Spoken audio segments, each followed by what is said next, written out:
গড় আয়ু বাড়িয়ে 8 বছর বৃদ্ধি করতে চাই। আমরা মাতৃ এবং শিশু মৃত্যু হ্রাস করতে চাই।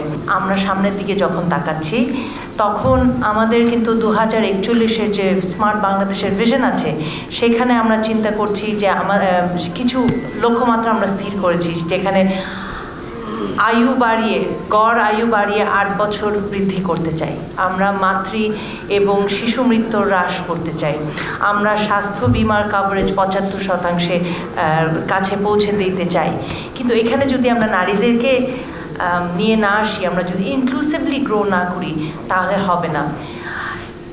আপনারা যদি খেয়াল করেন 999 একটি নাম্বার আছে, সেখানে কিন্তু শুধুমাত্র 19% মহিলাদের ভোট, আর সেখান থেকে 41% কিন্তু ঢাকা ভিত্তিক। তো এখন যখন নতুন একটা কাজে এসেছি, আমি খুবই রিসেন্টলি আমি সংরক্ষিত নারী আসনে মনোনীত হয়েছি। প্রধানমন্ত্রীকে একান্ত ধন্যবাদ আমাকে এই সুযোগ করে দেওয়ার জন্য, কারণ আমি তার আগের আমার 27 বছরের চাকরি ছিল মহিলাদেরকে এম্পাওয়ার করে, মহিলাদেরকে ইনক্লুসিভ করা, ব্যাংকিং বলেন, আইসিটি সেক্টর বলেন, এখন তো আবার ভেঞ্চার ক্যাপিটাল প্রাইভেট ইকুইটিতেও এসছি। 1, 2, 3 ঢাকায় জমি জিতে নিন 100% ক্যাশব্যাক সহ 20 কোটি টাকার পুরস্কার। তো এই জায়গাটায় আমাদের অনেক কাজ লাগবে।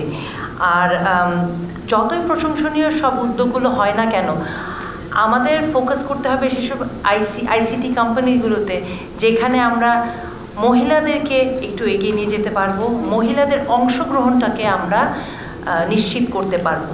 কারণ আমরা কিন্তু অনেক কষ্ট না হলে আমরা ডাক্তারের কাছে যাই না, আমাদের সহ্যসীমা অনেক। তো এই জিনিসটাকে আমাদেরকে ডিজিটাইজেশনের মাধ্যমে আমাদেরকে এটাকে অ্যাড্রেস করতে হবে।